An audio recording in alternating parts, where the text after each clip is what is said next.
and you get asked this all the time, so I just want to get it out of the way. Any plans or any possibility of you getting back in the ring? Because I know everybody's waiting for me to ask that, or someone's going to want to email that in. No, you get so tired of that question. Well, again, I'll reserve my right to, if I want to have another match down the road, and if I see, say like what's Dallas, Texas is going to be 32, correct? Yeah, I believe so. Yep. Okay. Yeah, 31 San Fran. Yep. So, now 31 is right down the road for me. Yeah, really. You got 2 homes. So, I mean, that would be, it could be doable, but I don't see it happening. Now, Dallas, that could be very special going back to Texas for 32. They're going to need a loaded card to fill that house. So I'll reserve my right. But am I pushing, pandering, selling, promoting? Nothing. Yeah. So definitely not ruling it out, but I've never gotten the sense when I've asked you that you're leaning towards it or feeling the need to do it. It really would have to be right opponent, as you said, right city. You got to be feeling it 6 months beforehand, and you need the thing that when people ask me, and you're not on the phone line also, is it's a huge commitment. I think people underestimate what it would take for you to feel professional, to feel that you were living up to the professional standards you've set in terms of getting back into ring shape. That's a huge commitment and a lot of work that would get in the way and displace other things you could be doing, and that shouldn't be underestimated when it comes to a one-time return to the ring. You're hitting it right on the head, man, because, I mean, to me, really, to be in premier shape, to do something like that, people say, oh, pro wrestling's a work. It is a work, but it's intense, and if you hadn't been around doing it on the road, you're not in shape. So, really, you would have to go into at least a 3 to 4 month training campaign to get ready and focus solely on that match. Now, the match itself shouldn't be that complex. That's not the 3 or 4 month process, but it's getting into the proper shape, getting into the mindset, getting the body back, taking the bumps, getting the timing down, knocking off all the ring rust, because you can't go in there and have ring rust if this is going to be, the final, or just another big match that hadn't happened in, 12, 13, 14 years, and here's the one. You don't take that lightly. And then on the other end of that, there's just the creative element of the micromanagement that is the system these days. And so everything is, it's a little bit different. And I'm not going to sit here and be the bitter ex-wrestler. I'm Stone Cold Steve Austin. I'm in the Hall of Fame, and I had a blast in the business of professional wrestling. But these days, it's a little bit more. They micromanage everything that goes on. Man, when I was running white hot as Stone Cold, I pretty much, within a business sense, could do and say whatever I wanted. And I had a great working relationship with Vince, and there was some friction here and there. But, I mean, it was, man, hey, we talk about what we're going to do, and then we go do it. And, when I came back from my neck surgery, it was a little bit different element. They kind of started going towards the scripted promos a little bit. And I remember one time being in a room with Vince, and he wanted to go over the promo with me. So I had a piece of paper in my hand, and I was reading it, and I said, okay, Vince, I am going to take you out there and kick and he stopped me. He said, God dang it, Steve, give me your A promo. I said, Vince, I'm going to give you my A promo when we're out there with 20,000 watching. I can't give you A here in a room. All you're going to get is B or C. I didn't like working like that. So to go back, let me stop rambling about it. I don't know that I can be micromanaged to such a large degree. I want to come do my thing and get out of Dodge the way I want to do it, but with my creative freedom, liberties, and everything that goes with it. It makes total sense, and I know people want to see it, but they want to see it if it's something that you want and it's against the right opponent. And the if you're going to sign up for it, you got to put your name on it, and it's put up or shut up. It's going to be, a damn near 5-star special or a smoking turd. Yes, and I think people want, if they want to see Stone Cold, they want that experience to feel familiar. I mean, we all age, and you're not going to look 32 age-wise, but you're going to look damn good, and people want to feel like they're getting a chance.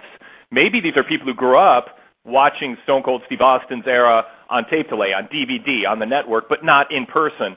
And to give those fans a chance to experience Stone Cold in person, you want to give them a real Stone Cold Steve Austin experience. You do, and then also, I mean, God dang, Wade, when you think about how many years it's been since I've been gone, they have a WWE network, and, I'm in some of the promo packages for some of the big events, and they still keep me, alive, so to speak. They still sell my merch. But, that's a whole generation removed since I've been gone. And Hey, man, I was just recently at SummerSlam here in Los Angeles hosting the 2K15 video game panel and doing my appearance. And, these guys are in the spotlight right now. They're hot. They're fresh. The focus is on them. So you bring a cat like me, there's a lot of history with Stone Cold there. We all know that, but it's a generation removed. It's going to take some time to get that character entrenched in the right storyline to make it all organically happen at the big moment if the thing was to go down at a WrestleMania. So it's easier said than done. It would be really more than 6 months out of planning, and then you got to go to all the TV tapings and make sure all the ducks are in a row, but that the people are invested, and that to a large degree, some of them who don't even know who Stone Cold Steve Austin, it's almost a re-intro.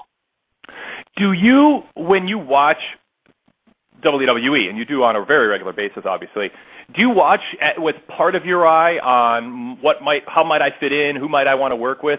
And again, I'm not asking you to put odds on coming back because I know you've established really clear how it is, but I would think it would be hard to watch if that possibility is still in your head and not be kind of keeping an eye on talent and going, maybe that'd be an interesting program to work or an interesting guy to work against in the ring.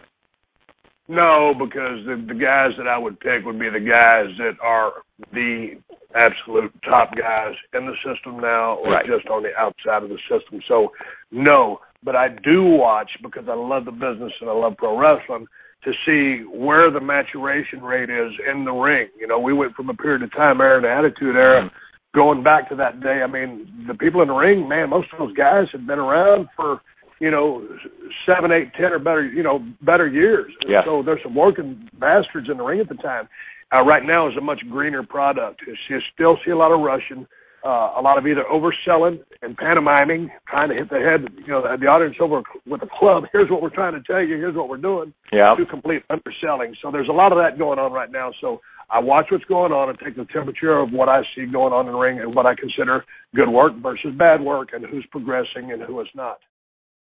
All right, we end our special YouTube clip there. You have listened to a portion of the PWTorch Livecast. The PWTorch Livecast airs every single weekday, Monday through Friday. We are on Tuesdays through Fridays at 5:30 Eastern, 2:30 Pacific time, live, taking your phone calls for at least an hour with different hosts, different guests, and different formats. Monday nights we're on live in the hour leading up to Raw. So as you get settled in for Raw, be sure to tune in to the PWTorch Livecast. Finding us is easy. PWTorchLivecast.com. That's right, PWTorchLivecast.com is how you can find out not only when we're on live and listen live by streaming, you can also access our archives. We've been on the air since late 2009. We have been on the air every single weekday. No exception for holidays, no sick days, no nothing. Every single day we've been live, every weekday. And also, we air Sunday nights after pay-per-views. After major WWE and TNA pay-per-views, join us at 11:30, about a half hour after the pay-per-view ends, 11:30 Eastern, for a live call-in show reacting to the pay-per-views. You get the full episodes of the PWTorch Livecast at PWTorchLivecast.com. There is a VIP after show after most episodes of the Livecast that is just for PWTorch VIP members. You can find out all about PWTorch.com and the PWTorch VIP website by going to PWTorch.com/GoVIP.